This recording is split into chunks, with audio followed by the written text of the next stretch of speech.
Upcoming brides ഒന്നിവിടെ ശ്രദ്ധിച്ചേ. നമ്മൾ skin കെയറിനെ കുറിച്ച് സംസാരിച്ചിരുന്നു അല്ലേ? സ്കിൻ കെയറിനെ കുറിച്ചും മേക്കപ്പിനെ കുറിച്ചും സംസാരിക്കുമ്പോൾ ഫേഷ്യലും ബ്ലീച്ചും ഒഴിവാക്കാൻ പറ്റാത്തൊരു കാര്യമാണ്. ഇന്ന് ബ്ലീച്ചിനെ കുറിച്ചാവാം ഒരു കുഞ്ഞു ഇൻഫർമേഷൻ. നമ്മുടെ ഈ ബ്രൈഡ് ഉണ്ടല്ലോ ബ്ലീച്ച് ചെയ്തിരുന്നു കേട്ടോ.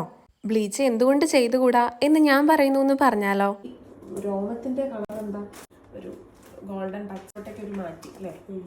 അത് നിങ്ങളുടെ സ്കിൻ ടോണുമായിട്ട് മിസ്മാച്ച് ചെയ്ത് ഫൗണ്ടേഷനുമായിട്ട് വേറൊരു ഗ്രേ ഷെയ്ഡ് പുറത്തോട്ടേക്ക് പ്രൊജക്റ്റ് ചെയ്യാനുള്ള ടെൻഡൻസി കാണിക്കും മേക്കപ്പിടുമ്പോൾ. ബ്ലീച്ച് നോർമൽ ലൈഫിൽ ഇടുന്നതിനെ കഴിഞ്ഞും കുറച്ച് കഷ്ടമാണ് മേക്കപ്പിൻ്റെ അടിയിൽ ബ്ലീച്ച് ചെയ്തൊരു സ്കിൻ. അതുകൊണ്ടാണ് ബ്ലീച്ച് വേണ്ട എന്ന് പറയുന്നത്. ചിലരുടെയൊക്കെ മേക്കപ്പ് കഴിഞ്ഞ് ഒരുപാട് സമയത്തിന് ശേഷമാണ് ഒരു ഗ്രേ ഷെയ്ഡിലോട്ടേക്ക് വരുന്നത് തിരിച്ചറിയുന്നത്.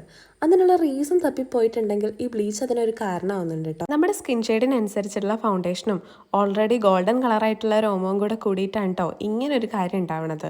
അത് കുറേ കഴിഞ്ഞാണ് മനസ്സിലാവുക എന്നുള്ളതാണ് ഒരു അപകടവും. ഇത് മാത്രമല്ല കേട്ടോ, ചിലർക്ക് നിറയെ പിമ്പിൾസ് തടിച്ച് പൊങ്ങിയിട്ട് കണ്ടിട്ടുണ്ട്, സ്കിൻ പീലായി പോയി കണ്ടിട്ടുണ്ട്, സ്കിൻ ബേൺ ആവുന്നതും അലർജിക് ഇഷ്യൂസ് ആവുന്നതും കണ്ടിട്ടുണ്ട്. അതുകൊണ്ട് ബ്ലീച്ച് ചെയ്യുമ്പോൾ വളരെ ശ്രദ്ധിച്ച് ചെയ്യുക. ഇനി ചെയ്യണമെന്ന് ആഗ്രഹം ഉണ്ടെങ്കിൽ ഒരു തവണ ടെസ്റ്റ് ചെയ്തിട്ട് ചെയ്യാം കേട്ടോ.